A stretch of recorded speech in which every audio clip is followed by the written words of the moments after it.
وہ کیا ہماری اس ذکر کو ہم کیا کریں گے؟ اس ذکر وہ ہے جو جس کا ذکر کر رہے ہیں اسی کی بات بھی مانے، اس کا ہر حکم مانے۔ اللہ تبارک تعالیٰ نے 5 وقت نمازیں فرض کی ہیں، تو نماز کے میں نے وہ مجھوں بھینسیں تھیں ان کو پٹھے ڈالنے تھے، تو ٹائم نہیں آیا، ٹائم گزر گیا یار۔ پہلے کائنات کا مالک کا حکم وہ ضروری تھا، یہ ضروری تھا۔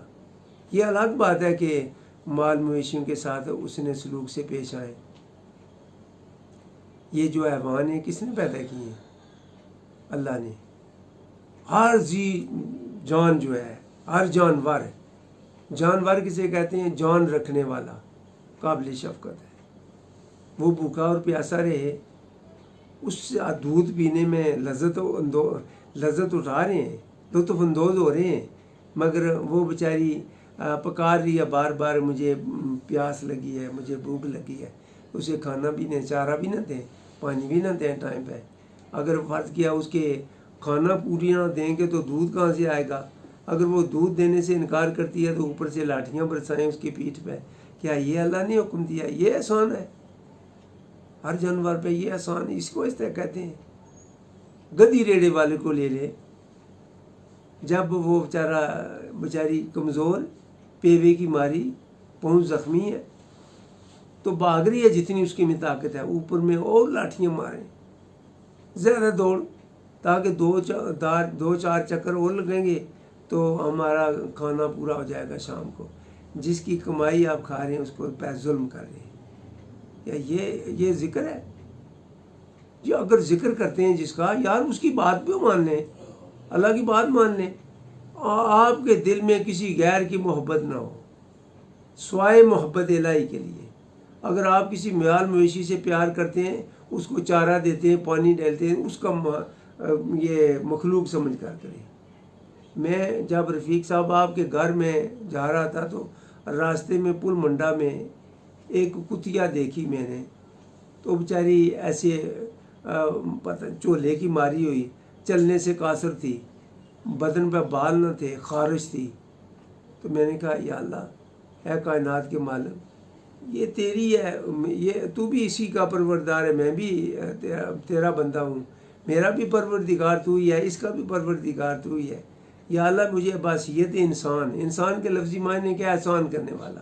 میں یا اللہ دعا کرتا ہوں کہ یا اللہ یہ میرے پروردگار کی ہے، جس کا میرا بھی پروردگار تو ہے، اس کا بھی تو ہے، اسے اگر صحت دے دے، میرے دل میں یہ آ رہا ہے، یا اللہ میری دل کی اگر بات مان لے تو یا اللہ قبول کر لے۔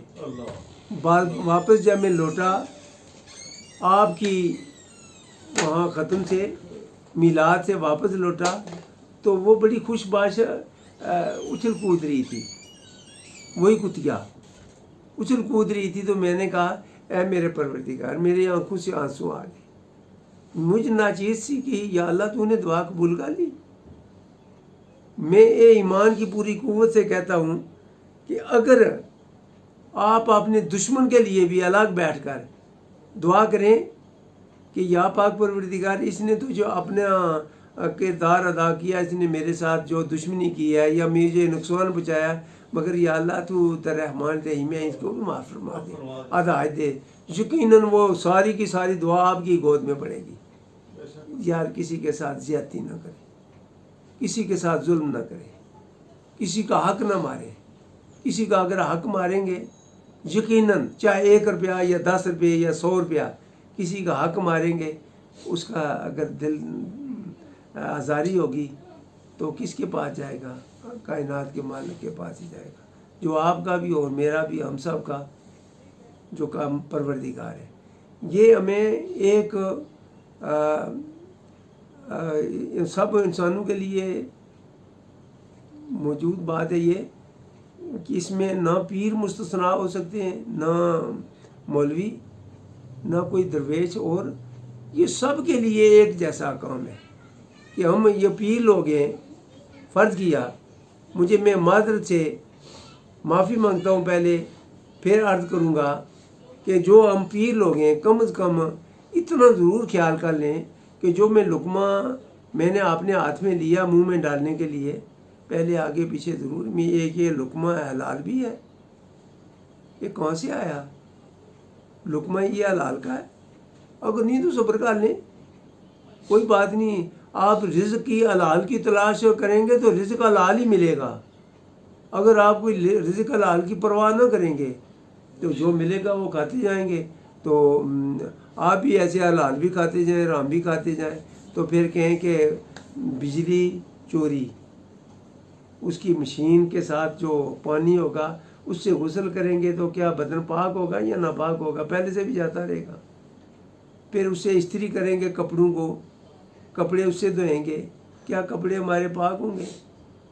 خدا کا خوف یہ ہے کہ ہم اپنے ملک کی آزادی کی حفاظت کرنے کے لیے ٹیکس بھی دیں، تھوڑا بنتا ہے زیادہ بنتا ہے جو بنتا ہے۔ تو حضور کے زمانے میں دسوند بھی دیا جاتا تھا، عشر دیا جاتا تھا، دسوند کیا 10واں حصہ عشر دیا جاتا تھا، جو اس میں سے دانے آتے تھے وہ لوگوں کو دیے جاتے تھے، اس سے ریلیف ملتا گورنمنٹ کو بھی، حکومت کو بھی۔ ہم کیا ایسا کر رہے ہیں؟ یہ عشر میرا قانون نہیں ہے، دسوند میرا قانون نہیں ہے، زکوٰۃ میرا قانون نہیں ہے، یہ اللہ کا قانون ہے۔ ہم جی وہ ایسے ہیں کہ ہمارے جو فرقہ، جو ہمارا پہلی بات ہے جو فرقہ ہے، اس کے لیے 8واں پارہ سورۃ انعام آیات نمبر 158 وہاں میں لکھا کہ تمہارا اے نبی ان سے کوئی علاقہ نہیں، تعلق ہی کوئی نہیں۔ اسی فرقہ بھی سے اگر وہ اظہار کرتا ہے تو پہلی بات ہے ہمارا دین ان الدین عند اللہ الاسلام ہے، کسی فرقے کا نام ہی نہیں ہے۔ تو ہم یہ کریں گے کہ وہ ہمارے جو امام صاحب ہیں جن کو ہم نے امام یا مولوی کو بنایا، وہ ان کو کہتے ہیں جی آپ زکوٰۃ آپ پہ نہیں ہے چونکہ آپ اس فرقے سے تعلق رکھتے ہیں۔ یار قانون ہو کس کا؟ اللہ کا، فرمان ہو رسول اللہ صلی اللہ علیہ وسلم کا۔ ایک مولوی کہہ رہا ہے یا ایک امام کہہ رہا ہے کہ یہ جو ہے یہ زکوٰۃ ہمارے لیے نہیں ہے، وہ چونکہ ہمارے امام نے تو کہا کہ نہیں ایسے، وہ جو کچھ ہے ایسے دے دیں۔ سب کچھ نہ دیں، پہلے دیں اگر تو اسے پہلے حلال کریں تو پھر دیں۔ مردہ بکری نہ دیں کسی کو، پہلے کیا کریں؟ زکوٰۃ ادا کریں، جب مال آپ کا مزکی ہو اس میں سے خیرات کریں جتنی چاہے کریں۔ تو یہ نہیں جی میں تو ایسے ہے کہ وہ دے دیتا ہوں خیرات کرتا ہوں، پہلے زکوٰۃ ادا کریں۔ جو قانون خدا بندی ہے پہلے اس کو اپنا لیں، اس کو ذبح کریں بکری کو، تو پھر لوگوں کو گوشت کھلائیں، مردہ بکری نہ دیں۔ زکوٰۃ ہم نے آپ نے نکالی نہیں ہے، زکوٰۃ دیتے نہیں ہیں، تو وہ زکوٰۃ کس کو کہتے ہیں؟ مزکی کو کہتے ہیں، مزکی سے نکلا ہے زکوٰۃ کا لفظ، پاک کرنا۔ مال کو پاک ہی نہیں کیا تو خیرات کس کی ہے؟ کیسی خیرات؟ پہلے زکوٰۃ ادا کریں۔ اگر ہم لوگ 4 6 10 مناظر مکان ہیں ہمارے، ان سے پوچھے زکوٰۃ کتنی دی ہے؟ 1 روپیہ بھی نہیں۔ اور جو مکان پہ جو تھے وہ میں نے مکان پر خرچ کر دیے ہیں، مکان بنانے کے لیے آئے ہیں، رہنا کہاں ہے آپ نے؟ میری ایک بچی نے تقریر کرتے ہوئے اس نے کہا کہ وہ ایسے کر رہا تھا کہ اپنے سین میں بہترین صوفے اور کرسیاں بچھا رہا تھا، چادریں بچھا رہا تھا۔ انہوں نے کہا کہ یہاں رہنے کی بڑی امیدیں آپ کو، کیا آپ نے جو قبر میں کے لیے بھی کچھ چھوڑا ہے پیچھے کہ وہ بھی یہیں پر لگا دیا؟ وہ سوچنے لگا، جب وہ سوچنے لگا تو خاموش ہو گیا۔ میں نے کہا بیٹی یہ آپ نے کس کو بتایا، کس نے بتایا آپ کو؟ اس نے کہا کہ مجھے ایک بابا جی ہمارے پیر ہیں، انہوں نے کہ دنیا کی فکر سے ہمیں نکالا ہے، تو ہم تو آخرت کی فکر میں دن رات میں نیند نہیں پڑتی، اس گناہ کی فکر سے یا اللہ ہم کیسے کر پائیں گے؟ تو میں نے اس نے سوچا تو اس نے کہا بیٹا آپ نے بات تو بڑی اچھی کی ہے، یہ اٹ درمی میں ضد میں اگر میں نہ مانوں تو یہ الگ بات ہے، مگر جو آپ نے بات کی ہے یہ درست ہے کہ ہمیں اپنی آخرت کے لیے کچھ نہ کچھ چھوڑنا چاہیے تھا، کچھ نہیں چھوڑا۔ کیا کیا؟ جو کمایا زکوٰۃ ادا نہیں کی، زکوٰۃ ادا نہیں کی، ٹیکس نہیں دیا، مسکین کو کھانا نہیں کھلایا، تو لوگوں کا حق چھینا، کسی کا حق مارا، پیسے ہوں، دولت آئی، وہ ہے نا اولئک الذین اشتروا یعنی وہ لوگ جو خریدتے ہیں ودا لالتا برائی کو بالہدا بدلے ہدایت کے، وہ کیا کر رہے ہیں؟ دوسروں کو حق چھین رہے، مقدمہ بازی کریں گے، مقدمات میں اگر پیسے خرچ ہوں گے نا، اسی پیسے سے اگر کوئی غریب کا کھانا کسی کو کھلا دے کتنا اچھا ہوگا۔ ایک ہی پیکٹ سے، ایک ہی جیب میں سے اگر پیسے خرچ کیے ہیں، ایک نے کیا خریدا ہے؟ کسی پہ ظلم کیا، کسی کا حق مارا ہے۔ ویسے اینٹیں پتھر جو ہے اپنے دوسری کی زمین میں پھینک دی گئی، یہ میرا حق ہے، ان کے بھی پیسے ضائع کروائے، آپ نے اپنے بھی ایسے ضائع کرے۔ انہوں نے کیا کیا؟ برائی کو خرید لیا اسی رقم سے، اسی جیب میں سے۔ کچھ لوگ وہ ہیں جو اللہ کی راہ میں خرچ کیا۔ میرا 2-4 سال سے ان کے گاؤں میں جب بھی کوئی جاتا تو کپڑے ناپاک لے کر، پاک لا کے لے کر نہیں جاتا، مسجد میں جاتا تو کپڑے ناپاک ہو جاتے۔ میں نے ان کو عرض کی، یار میرے مرید ہیں سارے، خدا را اپنا ٹائم نکالیں، اس سے یہاں کوئی بندوبست کریں، اس کی رقم میں دوں گا۔ انہوں نے کہا بابا کہاں دے گا؟ بابا کیسے دے گا؟ اس کے پاس کہاں ہے؟ یہ تو کوئی باہر دیہڑ تو لگاتا نہیں ہے، نہ اس کی کوئی کارخانہ چل رہا ہے۔ ان کو یقین نہ تھا، مگر میں نے کہا کہ یا اللہ میں سب کے آگے ہاتھ پھیلائے، کسی نے میری بات نہیں مانی، تو ماننے والا ہے نا، کائنات کا مالک، تو نے پوری کائنات پیدا کر دی ہے، روڈ بنانا تیرے لیے کیا مشکل ہے؟ جب میں نے بارگاہ الہی سے مانگا تو ایک اللہ کا پیارا آیا تو اس نے ساری کی ساری گلی پکی کروا دی۔ آج لطف اندوز ہو رہے ہیں، مسجد میں جا رہے ہیں، نماز بھی پڑھ رہے ہیں۔ 1-2 آدمی صرف پورے گاؤں میں 1-2 آدمی انہوں نے کہا میں عہد کیتے جب تک میں زندہ انہوں کی باں باغ رکھاں گی۔ یہ ہمارا یہ محسن اللہ تو کہہ رہا ہے نا، ان اللہ یحب المحسنین، میں محبت کرتا ہوں احسان کرنے والوں پہ۔ یہ احسان ہے کہ راستہ ان کو خراب کروں گی تو میں ایسے ان کو ماں ڈال کر رکھوں گی، تکلیف دوں گی ان لوگوں کو۔ آپ نے تمہارا کیا حال ہے؟ کیا کرو گی؟ آخر ایک وقت آئے گا تو پیغام الہی آئے گا کہ آپ کی زندگی میں جو آپ کے لیے لکھا تھا وہ تو پورا ہو گیا، اب چلو اپنے انجام تک پہنچ جاؤ۔ تو جب اپنے انجام تک پہنچو گے تو پھر اس وقت پتہ چلا گیا ہائے افسوس، اس کے بدلے میں ہم لوگوں پہ احسان کرتے۔ اپنے منہ میں نوارا ڈالنے سے پہلے جو ہاتھ میں لیا ہوا نوالا ہے، پہلے کسی کا سوچ لیتے، کسی کے بچے بھوکے تو نہیں ہیں، کوئی مسکین ہمارے محلے میں جو رہا ہے اس کی میں نے کیا سپورٹ کی ہے؟ تو یہ ایک سب لوگوں کے لیے نہیں ہے، پیروں کے لیے بھی ہے، مولویوں کے لیے بھی ہے۔ مگر ہم مولوی لوگ جو ہے، جب ہمارے آگے کھانا رکھا جاتا ہے ختم شریف میں تو اعلیٰ قسم کی یہ جی دودھ پسند کیا کرتے تھے، کھیر بھی پسند کیا کرتے تھے، یہ ارا جو سبزی ہے وہ بھی پسند کیا کرتے تھے، روسٹ بھی، یہ وہ سارا کچھ۔ جو آگے حقدار لوگ ہیں، غریب مسکین لوگ جو ہے وہ آگے بیٹھے، تو ان کے لیے ایسے ہے کہ ایک گوشت کی کڑی اس لیے کہہ رہا ہوں کہ اس میں بوٹی تو ہوتی نہیں ہے، جو وہ تو مولویوں کے لیے ہے۔ تو اگر کڑی کی ایک پوا وہ ڈالتا ہے، ایک اس کو نان دیتا جاتا ہے، ایک روٹی وہ کھا لیتا ہے جو حقدار لوگ ہیں، تو وہ پیٹ بھر کر کھائیں گے جو مولوی لوگ ہیں۔ تو ہے کس کے گھر کا؟ چرس فروش کا گھر، کس کا؟ چرس فروش کا۔ اس میں سنی بابی شیعہ کا کوئی تعلق نہیں ہے۔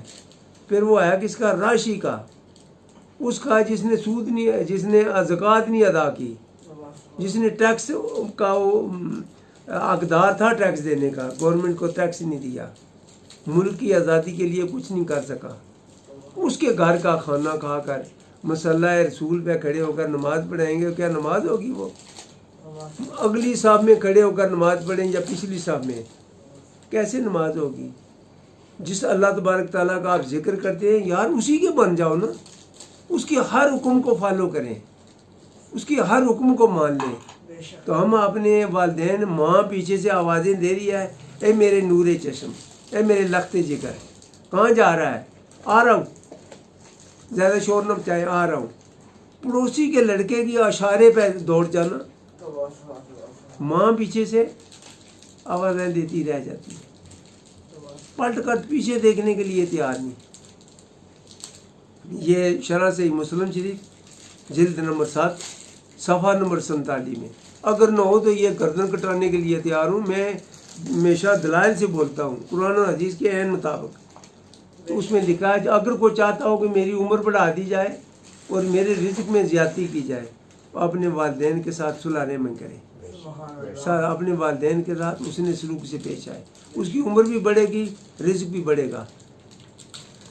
بن خرما کا ایک واقعہ ہے کہ باپ نے کہا کہ میرا بچہ، میرا لاڈلا، میرے لخت جگر، یہ قیدیوں کا بچا ہوا کھانا وہ انہوں نے مجھے دے دیا ہے کہ یہ لے جاؤ، کیونکہ قیدیوں کا بچا ہوا کھانا صبح تک تو خراب ہو جائے گا، تو یہ اپنے گھر دے آؤ، تو گھر جا کر چھوڑاؤ تاکہ تمہاری مما آج کا کھانا نہ پکائے، تو جو آپ کے کھانے میں اخراجات ہوں گے وہ بچ جائیں گے، کل آپ کے کام آ جائیں گے۔ تو اس نے کہا کہ ابو مجھے اپنا ایک دوست جو ہے نیو سٹی بلا رہا ہے، میں وہاں جا رہا ہوں۔ میں کہنا بیٹا اے میرے بچے پہلے یہ گھر کھانا دے کر پھر چلے جانا۔ انہوں نے کہا نہیں وہ مجھے بلا رہا ہے، 2-4 بار اس نے فون کیا، میں اس کے پاس جاؤں گا۔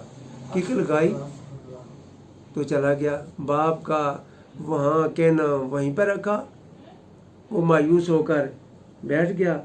15 منٹ کے بعد اسی باپ کو یہ پیغام ملا کہ تمہارا بچہ فوت ہو گیا۔ اس قدر بھاگا، اس قدر تیز رفتار سے اس نے موٹر سائیکل کو چلایا، آگے سے ایک گاڑی آ رہی تھی، اس کے ساتھ ٹکر لگی، وہیں پہ فوت ہو گیا۔ اس سے کیا پتہ چلا؟ واقعی میرے آقا حضور نے درست فرمایا کہ جو اپنے والدین کے ساتھ صلح رحمی کرتا ہے اس کی عمر بھی بڑھ جاتی ہے اور اس میں رزق میں اضافہ ہو جاتا ہے۔ لیکن اگر اس کی باپ کا حکم مان لیتا ہو تو یہ تقدیر کا معاملہ، جب ہم قصور کرتے ہیں تو تقدیر کے پیچھے لگا دیتے ہیں، یہ تقدیر تھی ویسے بات۔ اگر تقدیر کے ہی معاملے پہ ہم ہر الزام تقدیر پہ لگا دیں تو جس کے ہاتھوں کو بندہ مریا تو جی تقدیر میں اس کے ہاتھوں لکھا تو پھر اسے سزا بھی پیو کی کیوں دینے ہو یار؟ اس نے اس باپ کو سزا کیوں دیتے ہو یار؟ کہنے بھائی تقدیر میں لکھا تھا یہ چھوڑ دیں اسے، اس نے قتل کر ڈالا اگر کسی کو تو یہ اس کے ہاتھوں میں لکھا ہوا تھا، تقدیر پہ الزام لگا رہے ہو، اپنے کرتوت اپنے قول فعل لو دیکھ رہے۔ یہ دیکھیں اب اگر فرض کیا کوئی قتل ہو جاتا ہے کسی کے ہاتھوں تو پھر اگر تقدیر کے پائے الزام لگاتے ہیں تو پھر اس کو سزا تو نہیں ہونی چاہیے، اسے تو بری کر دینا چاہیے۔ یہ تقدیر میں ایسے لکھا تھا یار، کام غلط ہم کریں، الزام تقدیر پہ لگائیں، ہمیں چاہیے تقدیر کے ہر احکام کو مان لینا۔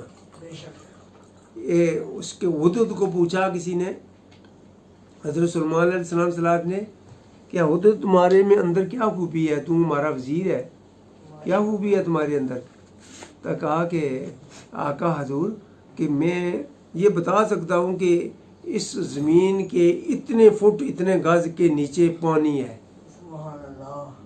تو یہ مجھے اللہ تبارک تعالیٰ نے عطا کیا کہ مجھے میں بتا سکتا ہوں کہ اس کے اندر اتنا پانی ہے اس زمین کے نیچے۔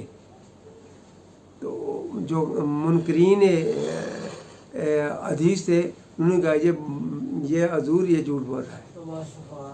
میں نے انہوں نے کیا کیسے جھوٹ بول رہا ہے، کیسے آپ کیسے کہتے ہیں، کس دلیل سے کیا ہے جھوٹ بول رہا ہے، آپ کو کیا پتا؟ انہوں نے کیا کئی بار میں نے دیکھا یہ جال میں پھنس گیا ہے، اگر اس کو یہ پتا تو جال میں کیوں پھنسا ہے؟ دلائل اس کی بڑی، جو منکر حدیث ہے نا، شیطان کے جو پٹھو ہیں نا، یہ حاضر جواب بڑے ہوتے ہیں۔ انہوں نے کہا یہ اچھا حضرت سلمان علیہ السلام صلاح نے پوچھا ہاں اس کا کیا جواب دیتے ہیں بھائی حدود؟ انہوں نے کہا کہ یہ جو میرا بتا دینا کہ زمین کے نیچے اتنے فٹ اور اتنے گز پہ پانی ہے، یہ اللہ کی عطا ہے، جو میں جال میں پھنس جاتا ہوں یہ تقدیر ہے، یہ تقدیر ہے، تقدیر کے آگے تدبیر نہیں چلا کرتی۔ ہم کام خود غلط کریں تو الزام تقدیر پہ نہ لگائیں، ہم اپنا کام درست کریں، ہم اپنے پوری حفاظت کریں اپنے ہر گناہ سے بچنے کی، اگر اس کے بعد اگر کہ کوئی بات آتی ہے تو وہ تقدیر کا معاملہ۔ آخر دعوانا الحمدللہ رب العالمین۔ اللہم صلی علی محمد و علی محمد کما صلیت علی ابراہیم وعلی آل ابراہیم انک حمید مجید اللہم بارک علی محمد وعلی آل محمد کما بارکت علی ابراہیم وعلی آل ابراہیم انک حمید مجید۔ اے میرے پروردگار، جتنے بھی شرکائے محفل ہیں آج خوان رسول تیری رضا حاصل کرنے کے لیے، تیرے اور تیرے پیارے نبی کی باتیں سننے کے لیے دور پار سے دریا عبور کیا، مشکل ترین راستے سے، اس گرمی میں کوئی گجرات سے آیا، کوئی جہلم سے آیا، کوئی دینا سے آیا، کوئی یا اللہ کہیں سے آیا۔ اے میرے پروردگار، تو تیرے رسول کی باتیں سننے کے لیے، تیرے احکامات سننے کے لیے یا اللہ ان کی حاضری منظور فرما کر اپنی بلند اور بالا شان کے لائق رحم فرماتے ہوئے ہر گناہ سے